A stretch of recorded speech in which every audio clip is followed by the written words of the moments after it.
পটুয়াখালীর কলাপাড়ার ধানখালীতে নদীর পানির তোড়ে ধসে পড়েছে আঞ্চলিক সড়ক, ফলে ঝুঁকি নিয়ে চলাচল করছে মানুষ।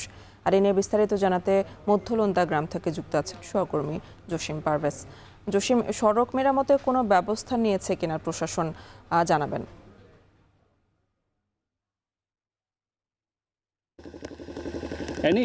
সড়ক মেরামত কিন্তু এখনো হয়নি। আমরা যতদূর জেনেছি আজও কিন্তু এই ঘটনাস্থলে এসেছি। আপনি দেখতেই পাচ্ছেন আমার পিছনে যে এই সড়কটি, সেটি কিন্তু এখনও ওই ভাঙাচোরা অবস্থায় রয়েছে। তবে এখন কিন্তু লঘুচাপের প্রভাব কেটে গেলেও কিন্তু মাঝারি এবং ভারী বৃষ্টিপাত হচ্ছে আজ সকাল থেকেই।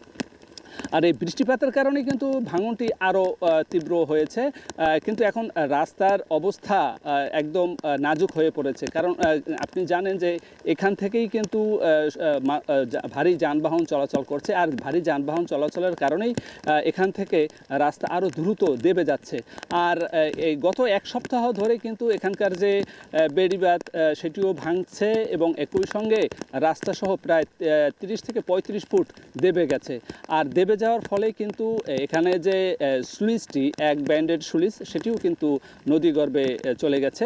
গতকালকে এখানকার স্থানীয় যে জনপ্রতিনিধি রয়েছেন এবং এখানকার সমাজসেবক রয়েছেন, কাজল তালুকদার সহ অন্যান্য, তারা এখানে একটি কাঠের একটি চুঙ্গার মতো তৈরি করে সেখানে পানি নিষ্কাশনের ব্যবস্থা করেছেন। এতে স্বস্তি ফিরে এসেছে যে এই বেড়িবাঁধের অভ্যন্তরে যে সকল হাজার একর কৃষি জমি রয়েছে, সেগুলো বীজতলা আর প্লাবিত হওয়ার শঙ্কা নেই। কিন্তু এখন বাদ সেধেছে এইখানকার যে এই ঠিকাদার, যে এখানকার যে বালুর বস্তা ফেলে এই নদী ভাঙন রোধে কার্যকর ব্যবস্থা গ্রহণ করবে এবং ভেঙে যাওয়া রাস্তার উপর দিয়ে যানবাহন চলাচলের যে ব্যবস্থা করবেন, সেই ঠিকাদার কিন্তু কার্যত গত কয়েকদিন ধরে কাজ করছে না।